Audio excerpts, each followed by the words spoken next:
Let's pay attention to some sub-national issues real quick this morning on the show. Over time, we've talked about here how that not every challenge must be escalated to Abuja or to the federal government. There are issues that even statutorily, state governments must handle. And we've seen governors rise to the occasion, at least a few governors since 1999, take responsibility, become proactive to fix some of these problems that have plagued their people, all in the bid to deliver on their campaign promises. Well, we're not saying how that one way or another, these governors have not been rated fairly, or where they have been rated at all, it has been from a standpoint of political obsession, for want of better words. However, there's a healthy amount of opposition that a state or a government needs in such a way that you can continue to put those who have been elected and appointed, on alert, put them on their toes to continue to wear their thinking cap and deliver ultimately for their people. In the case of Edo State in particular, a state in South Nigeria, the government in power will have done 1 year in office in a matter of days. And as it is everywhere in the world, Nigeria inclusive, 1 year in office is a landmark. It's an amazing opportunity to assess a government, especially on the basis of its electioneering campaigns and overall its manifestos. In the case of Edo, there are those who believe that the governor, Senator Monday Okpebholo, in the last 1 year has achieved far more than the 8 years of the immediate past government. And of course, as is always the case, there are people, especially on the opposition front, who vehemently have refuted that claim, also highlighting what their government and indeed their party had achieved for 8 years. But the question is it a competition between a past government and an incumbent government? Or should it be such that the gold standard is what exactly the needs of the people are and how much of work the government of the day is putting in to not only attend to those needs, but also extend the efforts that had been made by the previous governments? This morning, I'm joined by someone who is a member of the All Progressives Congress, High Chief Haruna Braimoh. I did add comrade this morning. Let's go political all the way. It's good to see you, Braimoh, by the way. Thank you so much. Always my pleasure. Right. So let's begin with Edo State. Governor Monday Okpebholo stands out, not just because he's a governor, because the election that produces governors in Edo State is off cycle. So when he, as a governor, marks his first year in office or any anniversary on a yearly basis for that matter, it is exclusive to Edo State. In a few days, incidentally, the government of Okpebholo would have done 1 year in office. Can we look at this government and say, if Edo people were to do it all over again, they'll find a reason to choose Senator Monday Okpebholo? Absolutely. In fact, if I have to borrow from one of the enthusiastic saying of the great scientists of old, Archimedes, he got to a point in his philosophical discovery of science, scientific discovery, and he was able to find a solution to the issue that have defeated the laws of gravity. And when he found that solution, he shouted, "Eureka, Eureka, I've got it." So in Edo State, we have got it. It's a period of shouting, actually, Eureka. It's very okay for any Edo citizen who believe in good governance, who believe in inclusivity in governance, who believe in visionary governance, to say and shout Eureka at this moment. Senator Monday Okpebholo, His Excellency, the governor of Edo State, was sworn in November 2024. And with a lot of expectations. First of all, he defeated a government that was in position, which is the PDP party, and they had a candidate and they had a governor who was on the side of his candidate for secession reasons. So for the people to have vehemently stood by him then and voted for him, it was as a result of the plights that they have faced as far as feelings of governance is concerned. And he has not, so far, 1 year after, he has not disappointed. He has put Edo on the trajectory of renewed hope, on the trajectory of recovery, on the focus of governance delivery, political inclusiveness, traditional belonging, because Edo, as you know, is a very, very traditional and cultural oriented state with people with a near homogeneous historical traditional relationship. And the ability to harmonize these together was one of the many deficiencies that the past administration suffered. But Okpebholo came to power and have been able to do all this. If you do it sector by sector, you will appreciate the fact that the Senator Monday led, Okpebholo led administration in Edo State has actually set new standards for whoever that is going to come after him 8 years' time to build upon. He never found any good foundation to build upon. As we speak today, he's even revamping some foundation and reconstructing some foundations. When he came to power, he first of all looked at the balance sheet of the state. What are the liabilities and the assets of the state? All the many investments. He looked at it, he set up a committee to review some of these supposed assets.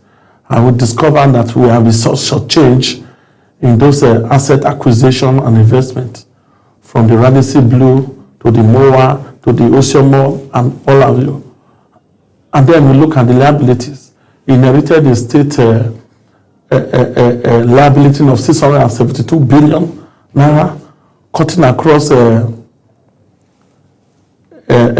contractual liabilities that they need to pay to contractors who happen to have jobs ongoing as and when he came to power. Inherited external debts, inherited which is foreign debt, inherited domestic debt, all in total, including pensions and gratuities that spans from 2011 to 2013 to date. All these were liabilities. He never complained, and he faced governance head on.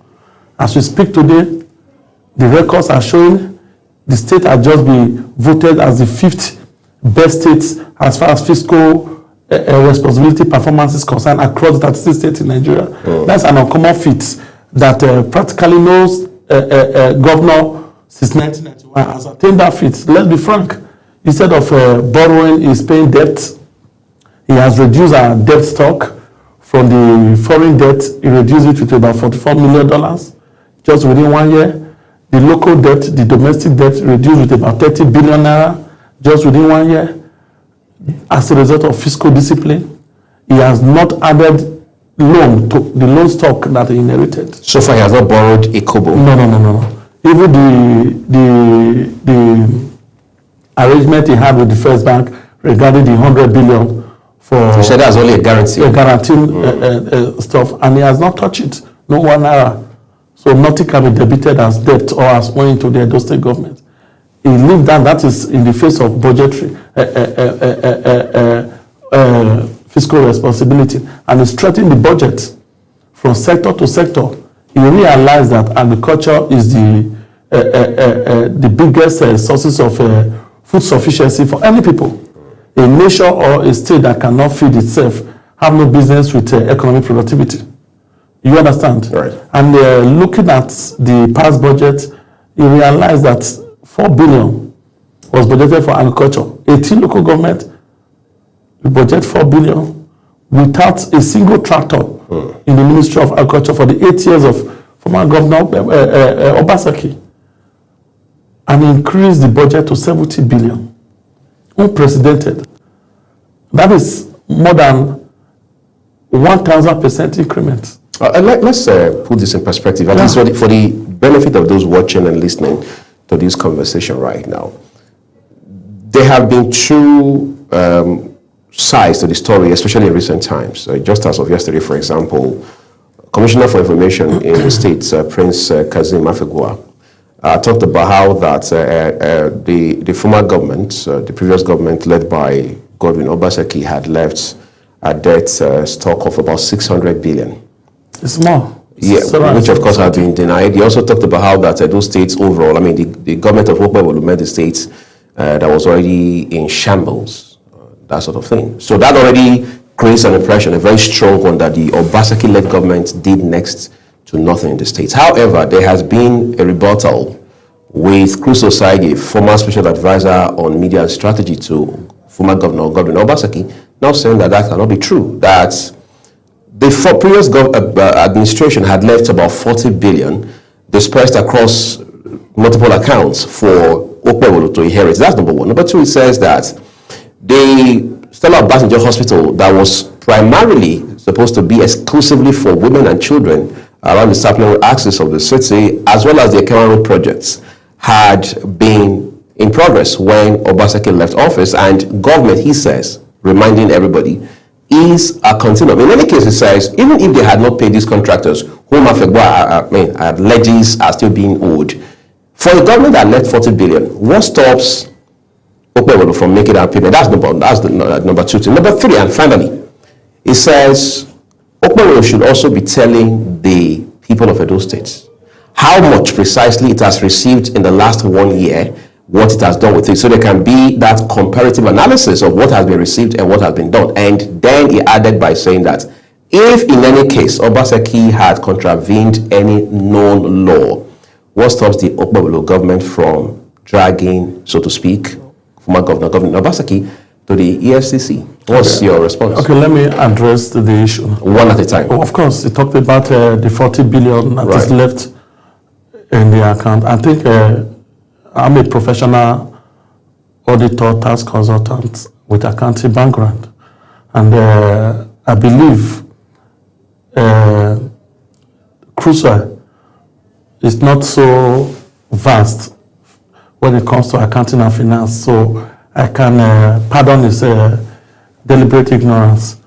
I just told you now of liability and assets, which is the fulcrum of a balance sheet. Balance sheet gives the state of affair of any organization, including Edo State is not far from it. And I just told you now that a state that is inheriting a contractual liability alone, the money that is owing contractor, is 298 billion. Compared to 40 billion we left. Should we begin to clap on the 40 billion? A state that you left, when Obaseki took over governor, the total debt was 108 billion in 2016 when Oshomole handed over to him. Do you understand? Yes. And you handed over, first of all, you never handed over and ran away.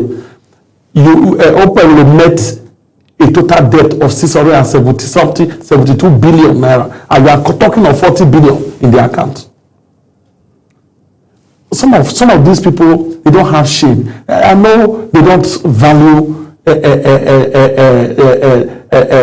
people they govern during their time. Do you understand my point? If I was in the shoe, I would be ashamed to talk about that. Talking about the Ekema Road. Ekema Road was supposed to, imagine, you know Ekema Road only very well. Right. Embarking on, that is the only dual carriage road project that Obaseki embarked on for 8 years and they could not deliver it. And he's talking of government, and as we speak, Okpebholo has continued and extended the project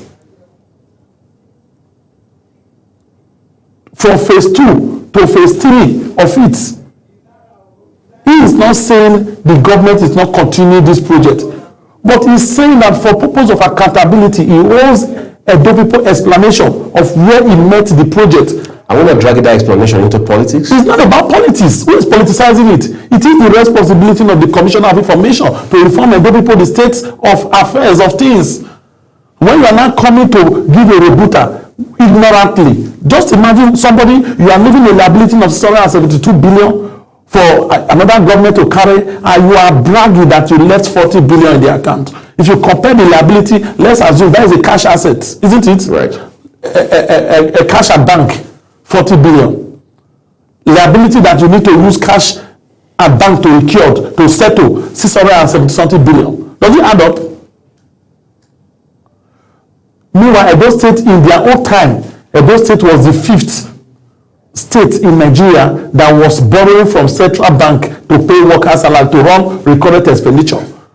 Have you heard that Okpebholo went to borrow and he's talking of still extending his deliberate ignorance? Let me help him to cure it. He's talking of Okpebholo telling Edo State how much he has received, and which they never did, and it's in the public domain. It's like telling you, when I tell you that the debt stock of Edo State has reduced, that Okpebholo has paid 30 billion from domestic debt. Governor Okpebholo has paid $44 million from foreign debt. These are information released by Debt Management Office of the Nigerian government. It's not for Edo State's information. The same Nigerian government releases on monthly basis, publish across newspaper, the FAC allocations to the respective states and local governments. Does Crusoe need a native doctor to direct him? There is Freedom of Information Act operating in Nigeria that every citizen that needs any information can get it as far as governance is concerned. It's part of the strengthening of social contracts. Has it ever? Governor Monday Okpebholo inherited the Accountant General that served under Obaseki. He's still there. So if you need any other information apart from the one I is supposed to get, talking about the contractors, it was on television when the contractor, the Edo Education Hub in Iyaro, the contractor said, even when they have worked for on 60% delivery, they've not been paid more than 25% to 30%. Is that how it's supposed to be? At least when you claim that your government has delivered a project to 60%, the next government that is coming should be able to see in records that also that your government that have done the project to 60% was able to have paid 60%, isn't it? That is the same thing with because what is affecting the Edo State Education Hub is what is affecting a bit. Right. What is affecting Stella Obasanjo Hospital is the same 60%. Job completed. But payment done, is it up to the 60%? So it's a case of what I ordered versus what I got? Is that what you're saying? It's a case of even shortchanging the contractors and pushing the responsibility to the next government. In the name of government is continuum. Government is continuum on the basis of, if you tell me you have delivered 30% and the project is 100%, your government delivered 30% in physical projects completed.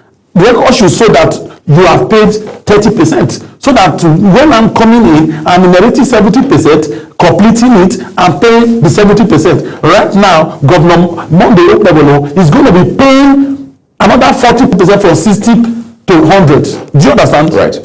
But let's give you what we know. So that is the point. It's not giving what you know. Giving what we are now letting the world to know. That's the point I make. So when they are coming from those plain political shenanigans with facts that cannot be disputed. I read one of their comments, even trying to dispute the DMO, Debt Management Office claim.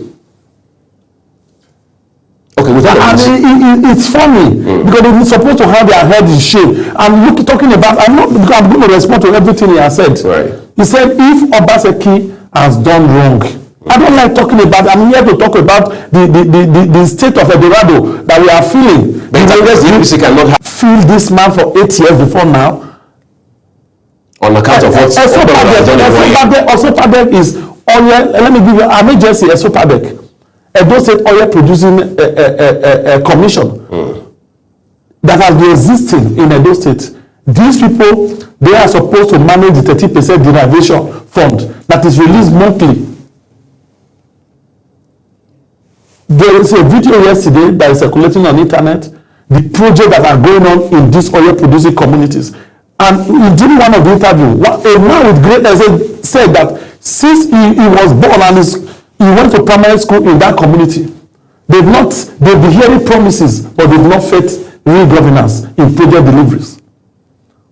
From road construction, I'm talking of Orogo community to be precise. From roads to markets, to electricity, transformers fixing. I'm talking of solar-powered modern market with open stores. All be done. Work going on. Machines are in sight. Are on site rather. So how do you want those people to feel? Those people will definitely make reference to the bad experience they've had. You say the governor set up an asset verification committee which has submitted their report. And now he has mandated bit by bit recovering our lost equity in some of those spurious investments. The House of Assembly is looking at Mowa. That is probing directly. They are looking at, they are investigating Ramsey Blue. Mowa, that's the Museum of Exactly. West African Arts. Exactly. What was the need to be building Stella Obasanjo? Like he said, Stella Obasanjo was supposed to be for women and children. It was not created by Obaseki administration. But because they've sacrificed an existing hospital, specialist hospital, a State specialist hospital, 100 years old edifice, you sacrifice it for a private museum that is being run by your friend, Philippia Nacho. You gave it to them, destroy the buildings, both the lands, and you now begin to embark on another project to expand the Stella Obasanjo to now make it a specialist hospital. What is the business sense there? Investment sense? If you actually say you want to manage the resources of the state prudently, you are losing a complete asset. Building is an asset. Materials, everything, an existing hospital will pull it down to pave way for a private NGO financed museum. Without them paying a kobo, granting them a C of O. And the next thing, you started investing those money again to expand an existing clinic that hitherto attended to women and children to now make it a specialist hospital. You're an expert in finance, like you said, with a very substantial background in accounting under your belt. Do you think the former governor Obaseki has committed financial crime as it stands right now? Going by even beyond financial crime, we are not even going to, because that is going to be decided by the outcome of some of these investigations, which are ongoing, of course. But the first one, he breached the Fiscal Responsibility Act of Nigeria. He breached Edo State Procurement Act that is threatened in 2022. He amended the act, the law, Edo State public procurement laws. He created the e-procurement platform that the whole Nigerians were celebrating, that Edo State is now the first. Is that platform still in use in Edo State? Of course, that is not the issue. It's not about creating the platform. But is it in use? Of course, it's about applying the platform to work, implementing. You created laws and you break the laws. You created policies, you undermine the policies. How do you embark on some of these investments without the approvals and notification and knowledge of the State House of Assembly? That negates fiscal responsibility. By so doing, you've already broken the law. That is a pitchable offense. And you've seen now the House of Assembly have said they were not aware, they were not carried along in negotiating for the investor that bought the 10 billion in the Ramsey Blue. You consulted, you took a state ESCO took decision.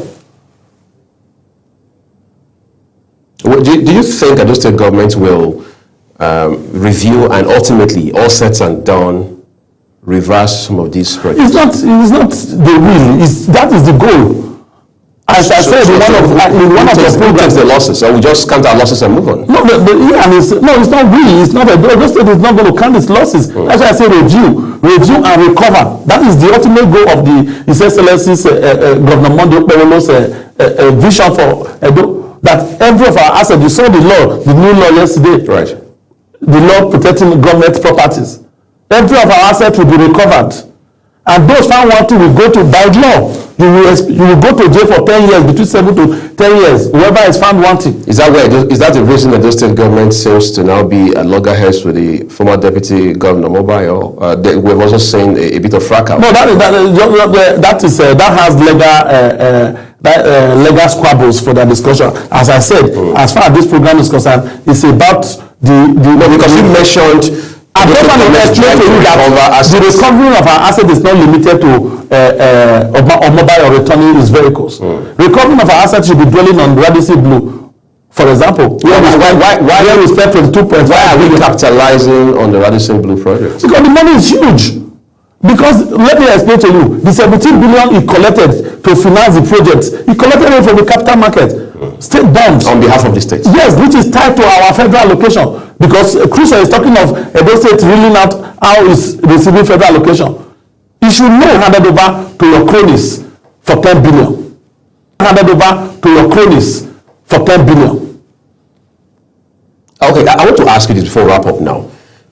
A time when Obama had just become the president in the US, that was having been sworn in 2009. Even before that, Donald Trump, who at that time was not about Governor Okpebholo. Yeah, that does not extricate the APC from the government of Edo State. It's an APC. I understand. APC is the party platform.